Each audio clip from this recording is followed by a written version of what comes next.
Tubuni, tubuni, tubuni, maana ufalme wa mbinguni umekaribia. Ufalme wa Mungu umekaribia. Ufalme wa Mungu umekaribia. Yesu akanena, akahubiri injili akisema, tokea wakati huo Yesu alianza kuhubiri na kusema, tubuni, kwa maana ufalme wa mbinguni umekaribia. Katika hiyo ni Mathayo 4:17. Mark 1:15 nasema, akisema wakati umetimia. Huyu Yesu anasema wakati umetimia na ufalme wa Mungu umekaribia.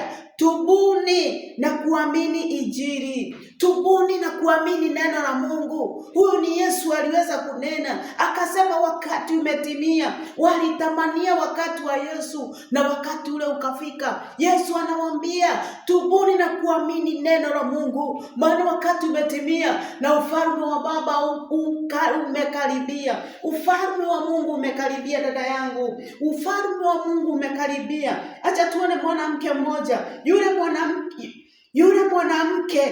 Yule mwanamke akamwambia, najua ya kuwa yuaja Masihi. Sikiza vizuri, aitawe Kristo, naye atakapokuja yeye atatufunulia mambo yote.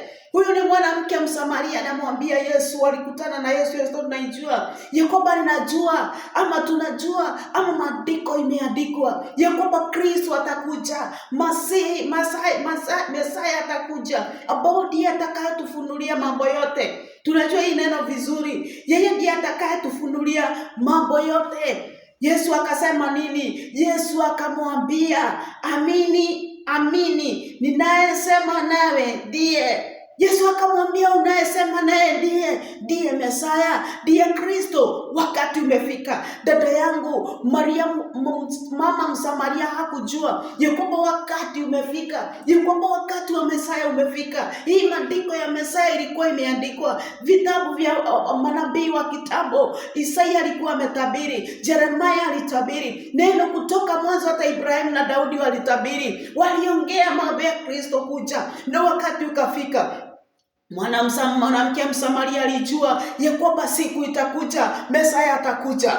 Labda kufikiria ya kwamba yeye atamuona. Maybe alifikiria ni uzao uko mbali sana utakaona huyu Mesaya. Lakini Yesu akamwambia, unanena naye Mesaya. Ndiye huyu ndiye I am. Yeye ndiye unayenena naye.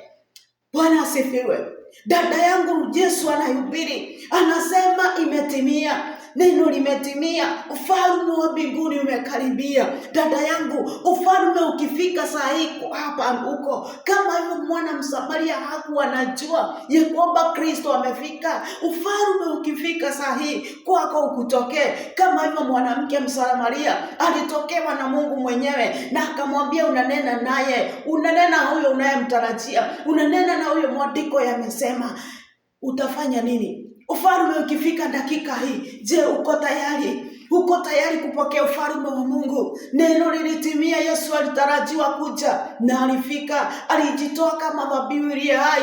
Aliweza kukomboa ulimwengu wote ili yote atakaomwamini aweze kuokolewa. Je, ufalme ukifika saa hii, Yesu akirudi mara ya pili, utakuwa wapi? Utakuwaje? Ufalme ukifika dakika hii, uko tayari kupokea ufalme wa Mungu? Niko tayari kupokea ufalme wa Mungu. Niko tayari kumpokea Mungu. Niko tayari kumpokea Yesu. Niko tayari. Je, wewe ukiwa kama mwanamke Msamaria utafanya nini? Mwanamke Msamaria hakujua. Hii neno ilikuwa imetabiriwa. Nasi sasa tunatabiriwa. Huyo neno ilitimia. Sasa tunatabiriwa, ama neno linasema ufalme umekaribia. Yesu akaanza kama amesema ufalme umekaribia, neno likatimia, Kristo akakuja. Ufalme tunaugoja na maandiko inasema umekaribia. Tuko nyakati za mwisho. Ninajua popote unaenda unapata. Yesu akasema, mtajuaje ufalme umefika? Wakati neno la ufalme litafika kuhubiriwa,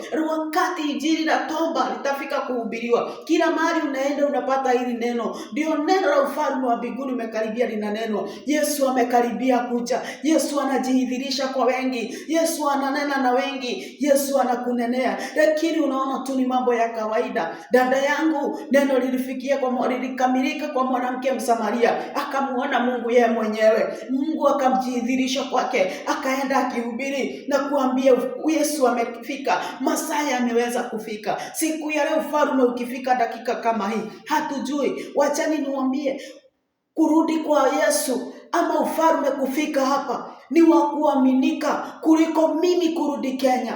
Ufalme unaaminika 100%, uko umekaribia, lakini mimi kurudi siko 100%. Mungu ndiye anayejua, maana ufalme ukifika kama saa hii tunaenda, sitarudi Kenya ndio nikuje niende. Hapana, ni kuenda.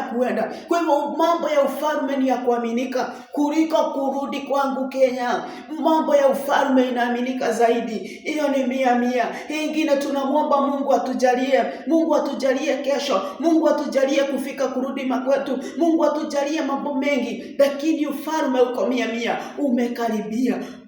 Kaa tayari, maana ufalme wa Mungu umekaribia. Mwanamke Msamaria hakujua, lakini kumbe ufalme Mesaya alimujia, alinena naye, hakuwa anajua. Ingawa alikuwa mwenye dhambi, akaweza kutubu dhambi na kuhubiria wengi wakaamini Injili. Dada yangu, ndugu yangu, ufalme ndio tunaongoja. Neno ambalo limesalia, unabii ambao haujatimia, ni ufalme wa Mungu kuja mikononi mwetu. Je, ufalme ukifika utakuwa wapi? Mimi nitakuwa wapi? Kuwa tayari kwa ajili ya ufalme wa Mungu. Watu wangu, kuweni tayari kwa ajili ya ufalme wa Mungu, maana ufalme wa Mungu ni wa kuaminika zaidi na unafika. Mungu awabariki na watende mema mnapokuwa tayari, tunapokuwa tayari kwa ajili ya ufalme wa Baba yetu.